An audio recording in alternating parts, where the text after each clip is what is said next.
Buenas noches, profesora Adriana. Mi nombre es Daniel Cárdenas, estudiante de Derecho. Hoy vengo a hablar sobre las fases del proceso penal ordinario y los aspectos diferenciales del sistema de justicia penal juvenil venezolano. Una consecuencia fundamental del establecimiento de un sistema penal predominantemente acusatorio es la división de un proceso en diferentes fases, donde se advierte una clara definición y delimitación entre las funciones fundamentales del mismo, como lo son la de acusar, defender y decidir.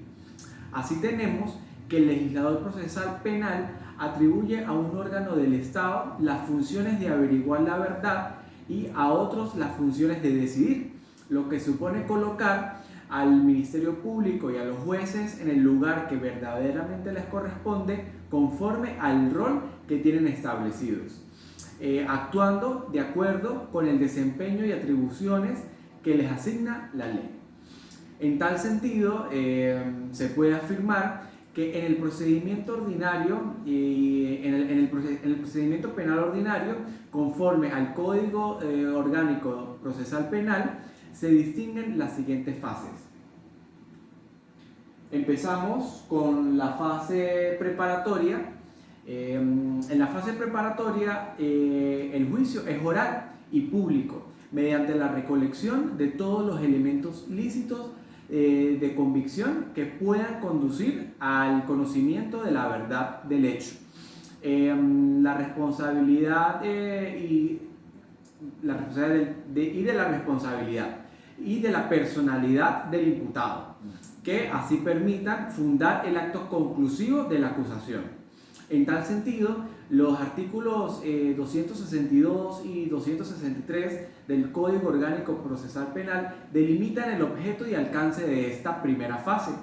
Le atribuye al Ministerio Público la dirección de la misma, donde lo fundamental es la preparación del juicio oral y público, en virtud de lo cual su labor fundamental se suscribirá en la búsqueda de la verdad y en la recolección de todos los elementos de convicción que le permitan posteriormente fundar la acusación o la defensa del imputado.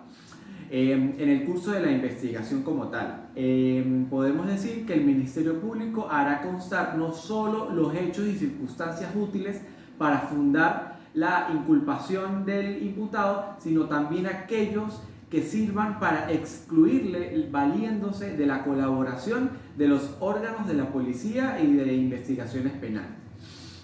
En esta primera fase le corresponde a los jueces controlar el cumplimiento de los principios y garantías procesales, así como practicar las pruebas anticipadas, devolver excepciones, peticiones de las partes y otorgar autorizaciones.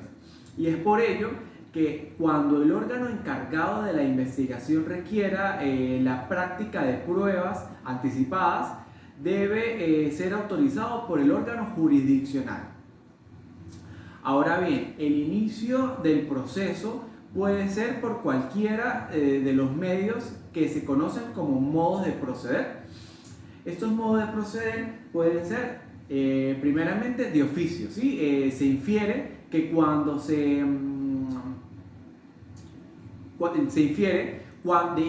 de cualquier modo el Ministerio Público tenga conocimiento de la perpetración de un hecho punible ordenará al inicio de la investigación. También tenemos por denuncia, en el cual podemos decir que cualquiera persona que tenga conocimiento de la comisión de un hecho punible puede denunciarlo ante un fiscal del Ministerio Público o un órgano de policía de investigaciones penales.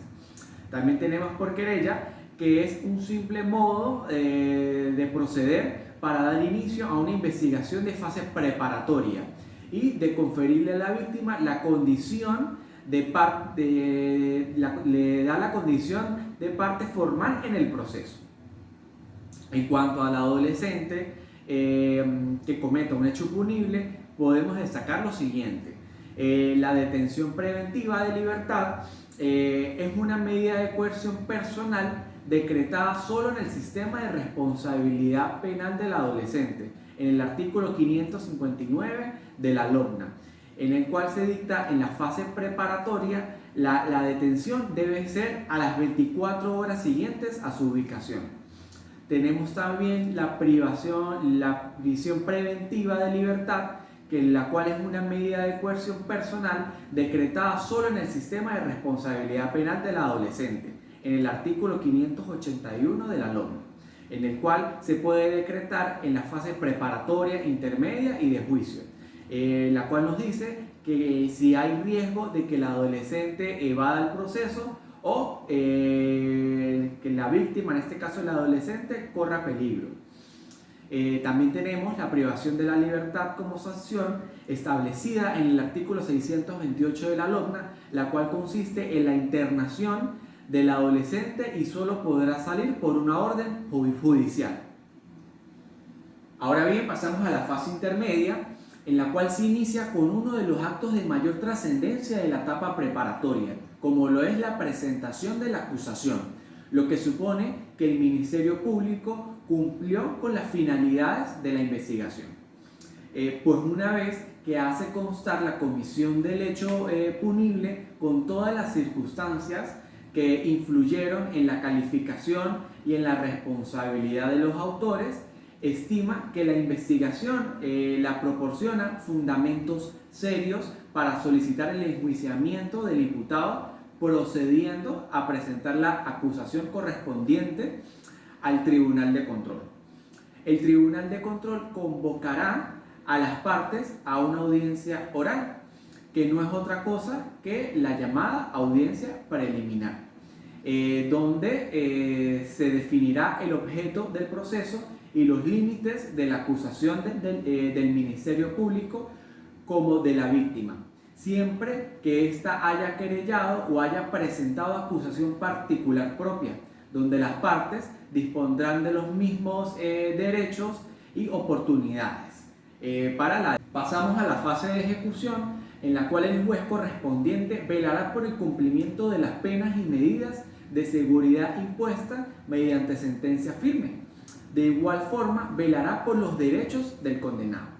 El juez conoce de las solicitudes de los beneficios procesales, como lo son las formas alternativas de cumplimiento de pena, como serían la libertad condicional, el destacamiento del trabajo, el confinamiento y la supresión condicional de la ejecución de la pena. El juez de ejecución puede otorgar o negar estos beneficios procesales. En ambas circunstancias, las decisiones son apelables por la parte interesada.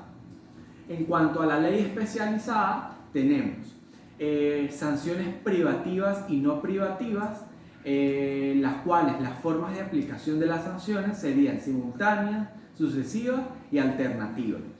Los tipos de sanciones tendríamos privaciones de libertad, semilibertad, libertad asistida, reglas de conducta, servicios a la comunidad, orientación verbal y educativa. Y los deberes y derechos de los adolescentes sancionados con medida privativa de libertad y no privativa de libertad están en los artículos 630, 31 y 32 de la Ley Orgánica para la Protección de Niños, Niñas y Adolescentes. La fase recursiva de la fase del proceso penal ordinario está regulada en el Código Orgánico Procesal Penal y en la Ley Especial, en la cual contiene una serie de disposiciones generales relativas a la interposición y admisibilidad, con lo cual se desarrollará el derecho a recurrir del fallo en el proceso penal. En este sentido, los recursos constituyen los medios de impugnación que consagrará la ley contra las decisiones judiciales, a objeto de que los errores en que se hubiera podido incurrir en las mismas pueden ser corregidos por el propio tribunal que dictó o por la respectiva instancia superior. Se dividen estos recursos, entre otras clasificaciones, en ordinarios, entre los cuales están la revocación y la apelación, y extraordinarios, en los cuales están la casación y el de revisión. Esto fue toda mi exposición, esperando haber cumplido con todos los requerimientos exigidos para la materia.